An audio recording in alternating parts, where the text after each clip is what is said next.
పోలవరం జిల్లా రంపచోడవరంలో ముఖ్యమంత్రి చంద్రబాబు నాయుడు మాట్లాడుతున్నారు. లైవ్ లో చూద్దాం. సంవత్సరానికి 13,000 రూపాయలు మీ అకౌంట్కి, మీ పిల్లల పేరుతో 2,000 రూపాయలు స్కూల్ అకౌంట్కి వచ్చే పరిస్థితికి వచ్చింది. దీనివల్ల జనాభా కూడా నియంత్రణ అవుతుంది.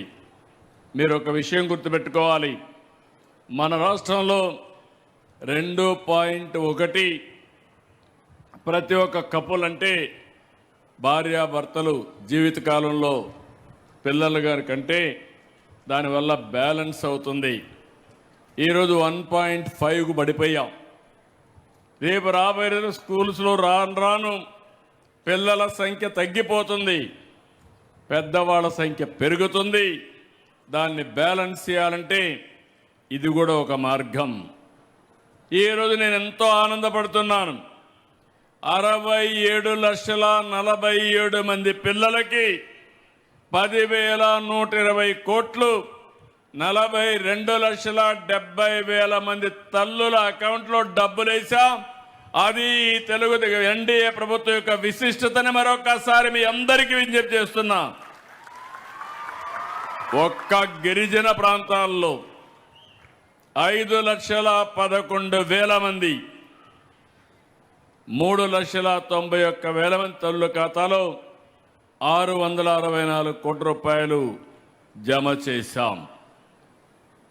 ఈరోజు మీరు చూస్తే కొంతమంది తల్లిదండ్రులు 4, 5, 6 మంది, 7 మంది, ఎంతమంది పిల్లలున్నా అంతమంది పిల్లలకి 15,000 రూపాయలు ఇస్తున్నాం. ఇది నాకు ఎంతో ఆనందంగా ఉందని చెప్పి కూడా నేను మీకు తెలియజేస్తున్నా. మీరు 10 మందికి చెప్పాలి, పిల్లలు భారం కాదు, పిల్లలు కూడా సంపాదన. భవిష్యత్తుకు పిల్లలే ఆస్తి. మనందరం ఆలోచిస్తున్నాం, జీవితంలో ఒక 2 ఎకరాలు భూమి కొనుక్కోవాలి, ఆ భూమి ఒక ఆస్తిగా ఉంటుంది, ఒక భద్రత ఉంటుందని. నేను ఒకటే మీ అందరికీ విజ్ఞప్తి చేస్తున్నాను, భూములు కొనొచ్చు కానీ ఆస్తి ఉంటుంది, కానీ అన్నింటికంటే మించిన ఆస్తి పిల్లలు. ఆ పిల్లల్ని చదివిస్తే ఆ పిల్లలు ప్రయోజకులైతే మనం ఊహించిన ఫలితాలు వస్తాయని చెప్పి కూడా నేను మీకు తెలియజేస్తున్నా. నేను అందుకనే దీని మీద ఎక్కువగా శ్రద్ధ పెట్టాను. ఈరోజు మీరు చూస్తుంటారు, మేము సూపర్ 6 ఇచ్చాం. మీ అందరికి కూడా ఇబ్బందులు లేకుండా మొదటి తారీఖు వస్తే పేదల సేవలో 4,000, 6,000, 10,000, 15,000 రూపాయలు ఇచ్చే ఏకైక ప్రభుత్వం, మానవత్వం ఉండే ఏకైక ప్రభుత్వం భారతదేశంలో ఎన్డీఏ ప్రభుత్వం అని చెప్పి కూడా నేను మీకు తెలియజేస్తున్నా.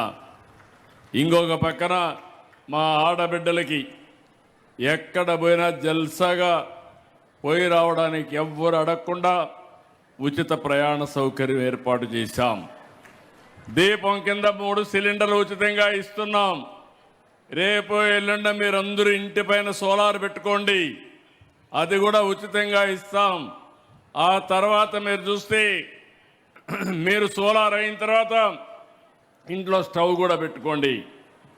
పైన కరెంటు సోలార్ ప్యానెల్ ఉంటాయి, కరెంటు ఉత్పత్తి చేసుకుంటారు. శుభ్రంగా మీరు వంట చేసుకుంటే వంట ఖర్చు కూడా తగ్గి 3 సిలిండర్లకు ఇచ్చే డబ్బులు 3 సార్లు సంవత్సరానికి మీ అకౌంట్లో వేసే బాధ్యత నేను తీసుకుంటానని మీ అందరికీ హామీ ఇస్తున్నా. ఇంక సిలిండర్ బాధే ఉండదు. ఇలాంటి వినూత్నమైన ఆలోచనతో మనం ముందుకు పోవాల్సిన అవసరం ఉంది.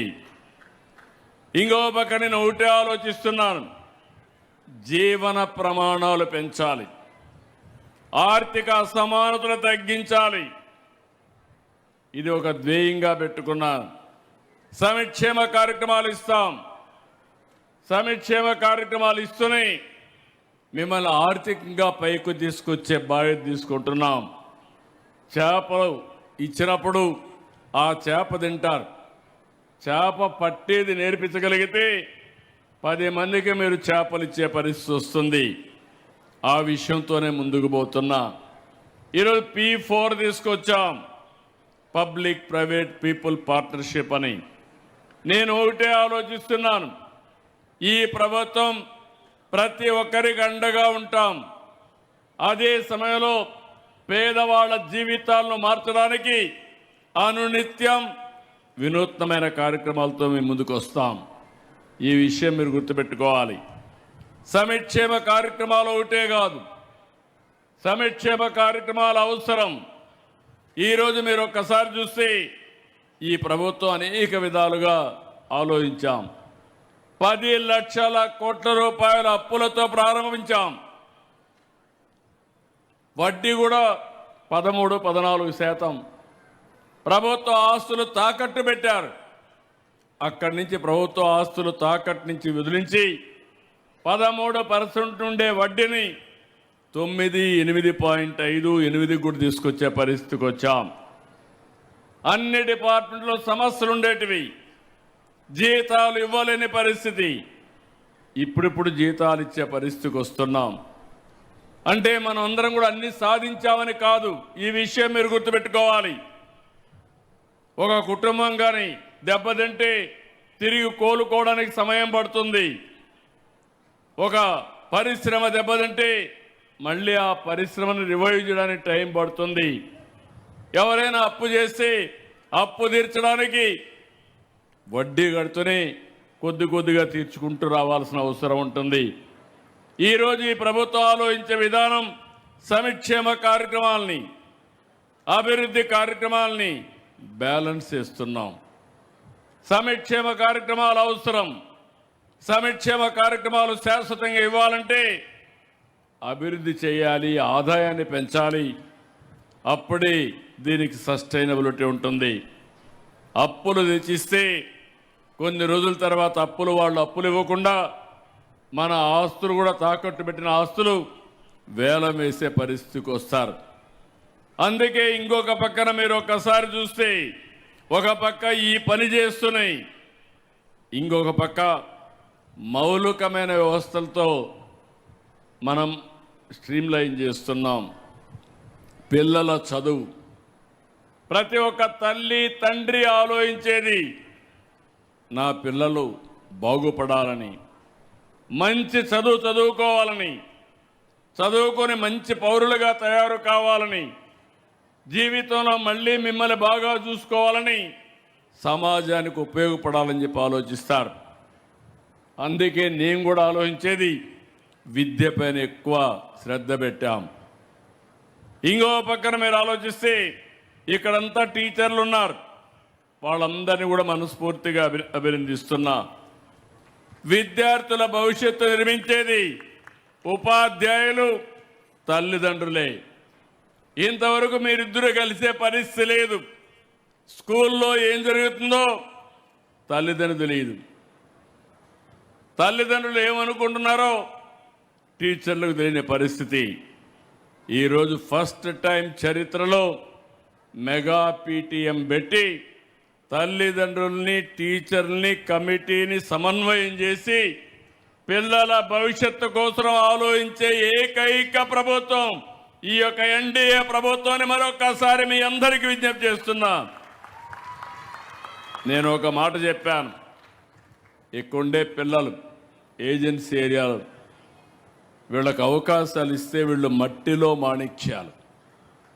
ఇటీవల నేను ఒక ప్రయోగం చేశాం, లోకేష్ గారు మిగిలిన మంత్రులు కలిసి ఐఐటి కోచింగ్ పెట్టారు. రెసిడెన్షియల్ స్కూల్స్లో బ్రహ్మాండంగా సెలెక్ట్ అయ్యారు.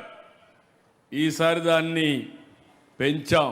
మొదటిసారి ఒక 100-120 సీట్లు వస్తే ఈసారి గిరిజనులకి, ఎస్సీలకి 300-400 సీట్లు వచ్చేట్టుగా 500-600 వచ్చేట్టుగా పెట్టాం. అవసరమైతే రాబోయే రోజుల్లో రెసిడెన్షియల్ స్కూల్స్ పెంచుతాం, ఐఐటికి ప్రాధాన్యత ఇస్తాం, జేఈకి ప్రాధాన్యత ఇస్తాం, నీట్ వంటి పరీక్షలు రాయిపిస్తాం. ఇంకో పక్క మీరు చూస్తే ఎవరైనా ఇంటర్మీడియట్లో అక్కడి నుంచి నర్సెస్ పోవాలన్నా, లేకుంటే ఫ్యాక్టరీలో పనిపోయి ఐటీఐ, పాలిటెక్నిక్ చేయాలన్నా వాళ్ళందరికీ కూడా చేయడం కోసం ముందుకు పోతున్నాం. ఈరోజు ప్రక్షాళనలో భాగంగా మీరు చూస్తే సర్వేపల్లి రాధాకృష్ణ విద్యార్థి కిట్లు ఇచ్చాం.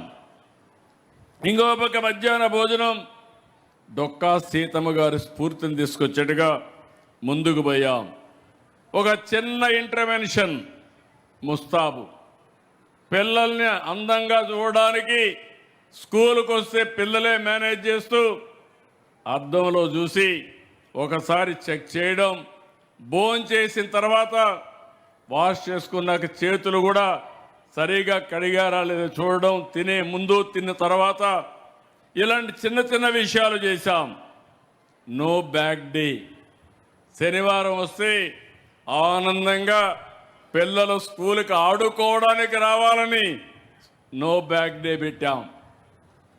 చదువు ఎన్ని గంటలు కష్టపడ్డామని కాదు, పిల్లలు ఎంత ఆనందంగా ఉంటే అంత ఈజీగా చదువుకునే పరిస్థితి వస్తుంది. ఇంకా చాలా స్కూల్స్లో స్టార్ట్ చేశాం. ఆ స్కూల్ పైనే కరెంట్ ఉత్పత్తి చేయడం, అక్కడ పడిన వర్షాన్ని భూగర్భ జలాలుగా మార్చడం, అక్కడ ఉండే వేస్ట్ కాంపోస్ట్గా మార్చడం, నెట్ జీరో కాన్సెప్ట్ కూడా తీసుకొని పిల్లల్ని ముందుకు తీసుకెళ్తున్నాం. రెసిడెన్షియల్ స్కూల్స్లో 10% డైట్ ఛార్జీలు పెంచి పిల్లలందరికీ పౌష్టికాహారం ఇస్తున్నాం. ఒక పక్క విద్య పైన, రెండవ పక్క ఆరోగ్యం పైన శ్రద్ధ పెట్టాం. తొందరలోనే ఆగస్టు నుంచి సంజీవని హెల్త్ ప్రాజెక్ట్ వస్తుంది. ప్రపంచంలో ఉండి నాలెడ్జ్ని ఆరోగ్య విషయాల్లో